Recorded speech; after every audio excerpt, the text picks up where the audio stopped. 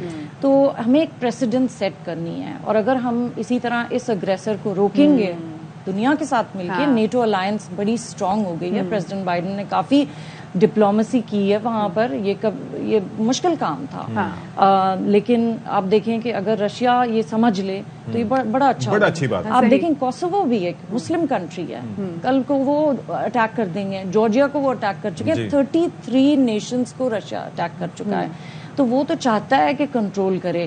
تو ہر ایک کی کہیں نہ کہیں کوشش یہ ہوتی ہے کہ وہ جو اپنا اقتدار ہے وہ مزید بڑھاتے جائے. اچھا, لیکن اگر ہم پاکستان اور امریکہ کے ریلیشن شپ کے حوالے سے بات کریں تو انیلا آپ کو کیا لگتا ہے کہ کتنا ضروری ہے, کیونکہ اسپیسیفکلی ابھی جس طریقے سے سیلاب نے ملک کو ہٹ کیا تھا اس میں بھی امریکہ نے پاکستان کو $25 ملین اس میں دیے ہیں, سو اور مل کے بھی بڑے جوائنٹ وینچرز, مطلب اگر ہم ایجوکیشن کے حوالے سے بات کریں تو USAID کے تھرو بڑے یہاں پہ ایجوکیشن اچھے وینچرز بھی ہوئے ہیں.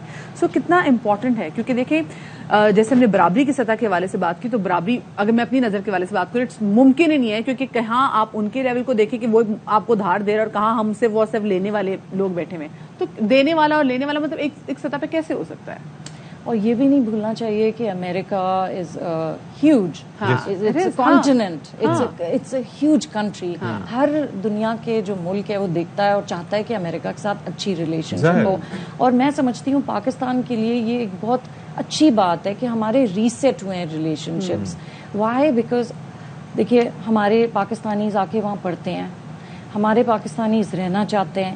گرین کارڈ میں اس وقت یہ لوگوں کو پتہ نہیں ہے کہ جو سب سے بڑا گروپ ہے جو امیگرنٹس آتے ہیں امریکہ میں گرین کارڈ اور فیملی بیسس پہ, آپ کو پتہ ہے وہ پاکستانیز ہیں.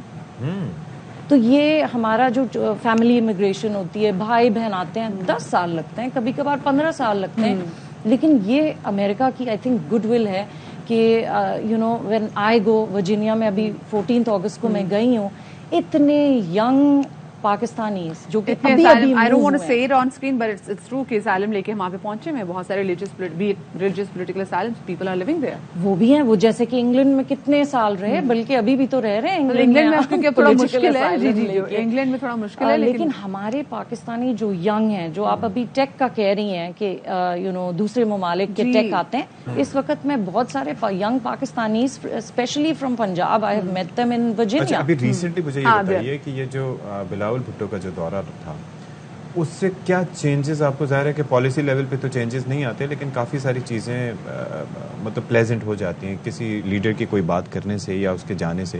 ابھی وائب کیا ہے وہاں پر اس وقت؟ جو میں کافی کام کرتی ہوں ڈیموکریٹک پارٹی کے ساتھ بھی, وائٹ ہاؤس کے ساتھ بھی, آن امپاورنگ پاکستانی ویمن, مسلمس کے لیے میں بہت کام کرتی ہوں, اور اللہ کا شکر ہے کہ ہماری ویمنز آرگنائزیشن ہے لیکن ہماری سیٹ ایٹ دا ٹیبل ہے, ہمیں ہماری آواز ہے, ہمیں انکلوڈ کرتے ہیں اور ہمیں بہت اہمیت دی جاتی ہے. تو مجھ سے کافی دفعہ پوچھتے ہیں کہ اچھا ہم نے یہ سنا فرام دا افغانس, آپ بتائیں کہ پاکستان کا ویو پوائنٹ کیا ہے. تو دیکھیں ہمیں ایز پاکستانی امریکنز میں جا کے اپنا ویو پوائنٹ دیتی ہوں, اور میں ایسا دیتی ہوں کہ ہمیشہ کنسیلیشن کی طرف. آپ نے بات کی نا, تو I remember there was Muslims for Obama specifically, جب ان کی بھی کیمپین چل رہی تھی آف کورس, تو اب کیا ویسی ہی ایگزیکٹلی تمام تر سپورٹ جیسے پہلے اوباما کو حاصل تھی, بیکاز آف کورس وہ مائنورٹی سے اٹھ کر رہے تھے, واز اے بلیک پریزیڈنٹ, تو جیسی پاکستانیوں کی جانب سے ان کو حمایت حاصل تھی, کیا بائیڈن کو بھی ایسے حاصل ہے؟ کیونکہ بعد میں وہ دیکھتے ہیں اف اینی تھنگ ہیپنس تو کملا ہیرس از دیئر. سو کیا اب پاکستانیوں کی وہ ویلیو ہے؟ کیونکہ ہم دیکھتے ہیں کہ وہاں پہ جس طریقے سے کملا ہیرس کی ہونے کی وجہ سے, یو کے میں بھی دیکھ لیں, اب وہ جتنا انڈینز کو وہاں پہ اسٹرانگ ایک فٹ مل رہا ہے وہ ہم پاکستانیوں کو نہیں مل رہا. ہم اس کو کیسے اسٹرانگ کر سکتے ہیں؟ یہ میں نے امبیسڈرز جو پاکستانی آتے ہیں, میں آپ کو بتا رہی ہوں 10 سال سے میں امبیسڈرز کو کہہ رہی ہوں کہ آپ ایک ہماری پاکستانی امریکنز کی لیڈرشپ کی پورے نیشن وائڈ کانفرنس کریں, ہم سب لیڈرز کو بلائیں تاکہ ہم ایک متحد پلیٹ فارم پہ پاکستان کے لیے کام کریں, اپنے ینگ لوگوں کو ہم رن کروائیں آفس کے لیے, تاکہ ان کو بھی وہی پوزیشنز ملیں جو کہ انڈینز اور چائنیز کو ملیں. ہم کیا کرتے ہیں کہ ہم ایک سینیٹر کے ساتھ تصویر لے لیتے ہیں, ہم اس کو تھوڑا سا لابی کر لیتے ہیں اور کہتے ہیں ہمارا یہ سینیٹر ہے اور آج ہم نے اس کو کہہ دیا, but he is one senator, he is not the party, he has powers, but he is one, he's only lobbying one. اگر ہم ایک پلیٹ فارم بنائیں گے, چاہے ڈیموکریٹک پارٹی ہو, ریپبلکن پارٹی ہو, اور ہم اس کو کریں گے پاکستانی امریکن ڈیموکریٹک کلبز جو کہ میں بنا رہی ہوں, and Pakistani American Republican clubs, تو ہمارے کوکسز ہوں گے, اور پھر یہ جب کینڈیڈیٹس آئیں گے وہ ہمیں کہیں گے کہ آپ ہمیں انڈورس کریں, جو کہ انڈین لابی کو کرتے ہیں, جو انڈین کاکس ہے, کیونکہ وہ اس لیے بھی زیادہ وہاں پہ اسٹرانگ ہے, کیونکہ پھر وہی بات جو ٹریڈ ان کے, جس طرح سے ٹریڈ ان کی زبردست ہے, پھر اس کے بعد اگر میں آپ سے یہ بات بھی کرنا چاہتی تھی کہ ہم کس طریقے سے ہم بھی اپنی چیزیں بہتر کر سکتے ہیں, کیونکہ آئی ٹی اور ان کے میڈیکل میں ڈاکٹرز میں سو پاکستانیز انڈین کے بعد دوسرا نمبر پاکستانیوں کا آتا ہے, وہاں پہ جو بیسٹ ڈاکٹرز ہیں وہ پاکستانی ہیں, وہاں پہ آئی ٹی جائنٹس میں انڈینس کے بعد پاکستانیز ہیں. جی اگر آپ نمبرز دیکھیں, ابھی جو 3 سال پہلے وائٹ ہاؤس نے شیئر کیے تھے, ایشین امریکنز میں کون سب سے ہائیسٹ پیڈ ہیں, انڈینس, پاکستانیز, چائنیز تو پھر بھی نیچے تھے, کیونکہ ہمارا لینگویج ڈفرنٹ ہے نا, ہم انگلش سیکھ کے آتے ہیں, ہمارے آئی ٹی میں بھی. ایک اور چیز بھی ہے کہ آپ یہ دیکھیے کہ ایک ایسا ملک جس کی جانب سے نریندر مودی کے امریکہ میں داخلے پر پابندی لگائی گئی تھی, اور اس کے بعد آپ یہ دیکھیں کہ وہاں پر ایونٹ ہوا تھا جب خان صاحب کی حکومت تھی, ہاؤڈی مودی, ریممبر, اور جو استقبال تھا, it was a one one for the Indians. وہاں پہ انڈینس کی کتنی بڑی ریمارکیبل ایونٹ, اگر آپ اس کے میگنیٹیوڈ کو دیکھیں کہ وہ کتنا انہوں نے زبردست کیا تھا. تو why can't we have one event like that, کیونکہ ایسا تو نہیں کہ جیسے ابھی آپ نے ورجینیا کی بات کی, تو آزاد کشمیر پنجاب سے بھرا پڑا ہے ورجینیا. عمران خان کے لیے پورا کیپٹل ارینا بک ہو گیا تھا, وہاں پر بھی بہت بڑا ایونٹ ہوا تھا, اور پاکستانی امریکنز نے بہت پیسے دیے تھے, somebody just wrote off the event. تو اسی طرح انہوں نے مودی صاحب کے لیے بھی کیا. اینڈ ابھی اس طرح ہمیں کوئی روک نہیں ہے, لیکن پرابلم از ود اس. میں جب جاتی ہوں, پاکستانی ہمارے حضرات ہیں آگے پالیٹکس میں, اور میں ان کو کہتی ہوں کہ دیکھیں ہمیں یہ کرنا چاہیے, اس طرح سے ہمارا اسٹرانگ پلیٹ فارم ہوگا. تو وہ مجھے کہتے ہیں, جی ایک صاحب نے مجھے کہا کہ میں تو امبیسڈر بن جاؤں گا, میں تو یہ نہیں کرنا چاہتا. میں نے کہا دیکھیے گراس روٹس کے بغیر ہم نہیں آئیں گے آگے, ہمارے لوگوں کی آواز نہیں آئے گی, ہم سے کوئی انڈورسمنٹ نہیں مانگے گا. انہوں نے کہا نہیں, میں نے اتنے کرے ہیں, میں نے اتنا کام کیا ہے, میں ابھی امبیسڈر بننے والا ہوں. وہ دن کو بھی 2 سال ہو گئے ہیں. تو پیپل دے تھنک کہ میں اپنی 2 اینٹ کی مسجد بناؤں گا اور میں پاکستان کے لیے لابی کروں گا. ایسا نہیں ہوتا ہے. اینڈ میں 20 سال سے پہلے میں ریپبلکن تھی, پھر میں جب وار ہوئی اور ہمیں لگا کہ پالیٹکس چینج ہوئی ہے, تو میں نے پھر ڈیموکریٹک پارٹی جوائن کر لی تھی, اور میں نے پریزیڈنٹ اوباما کے ساتھ انڈینس کے ساتھ کام کیا. انہوں نے مجھے کبھی پیچھے نہیں کیا.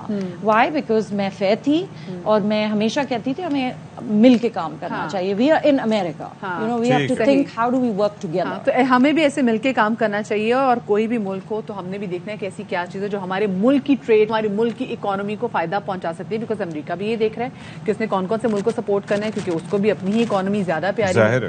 تو ہمیں بھی اپنی اکانومی کو دیکھتے ہوئے بہت سارے کڑوے گھونٹ پینے پڑیں گے, تاکہ ہمارے جو یہاں پہ لوگ ہیں بھائی, مطلب وہ اسٹرانگ ہو یار, ہمیں اکانومی اسٹرانگ ہو. کیا کریں ہم لوگ. ایک بریک لیں, بریک کے بعد آتے ہیں.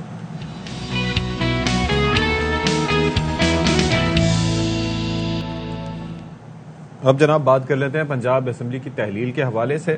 تو وزیر اعلیٰ پنجاب چودھری پرویز الہی آئندہ ہفتے یہ کہا جا رہا ہے کہ وہ اعتماد کا ووٹ لیں گے, اس حوالے سے بتا دیا گیا ہے, لیکن یہ ذرائع ایسا کہتے ہیں. اور 2 جنوری کو پی ٹی آئی اور قاف لیگ کا مشترکہ پارلیمانی اجلاس بلانے کا فیصلہ بھی کیا گیا ہے, یعنی کہ 11 جنوری سے پہلے وہ اعتماد کا ووٹ لے لیں گے. طارق منیر بٹ صاحب اس وقت ہمارے ساتھ موجود بھی ہیں. طارق صاحب, مزید اس حوالے سے کیا تفصیلات ہیں؟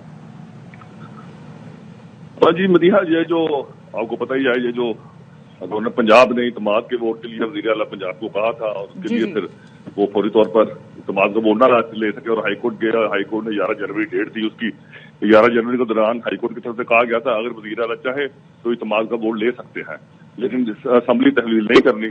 اسی سلسلے میں انہوں نے 2 جنوری کو مشترکہ اجلاس بلایا ہے, قاف لیگ نے اور پی ٹی آئی نے, اور اس میں یہی اسمبلی طے کی جائے گی. جو بیرون ملک ممبران ہیں ان کو بھی کہا گیا ہے فوری طور پر پاکستان پہنچے, اور یہ سارا مشترکہ اجلاس ہوگا, اور اس میں طے کیا جائے گا اعتماد کے ووٹ لینے کا. اور آئندہ ہفتے ہی کہا جا رہا ہے, ذرائع بتا رہے ہیں کہ وہ اعتماد کا ووٹ وزیر اعلیٰ پنجاب لے رہے ہیں, اور 11 جنوری کو جب یہ ہائی کورٹ میں تحریر ہوگی اور اس میں جا کر بتا دیں گے جی ہم نے جو گورنر پنجاب کی طرف سے اعتماد کے ووٹ کے لیے کہا گیا تھا ہم نے وہ اعتماد کا ووٹ لے لیا ہے. اس کے بعد وزیر اعلیٰ پھر باؤنڈ نہیں رہیں گے اس کے وہ اسمبلی توڑ دیں گے, پھر اسمبلی تحریر کر سکتے ہیں. اس سلسلے میں انہوں نے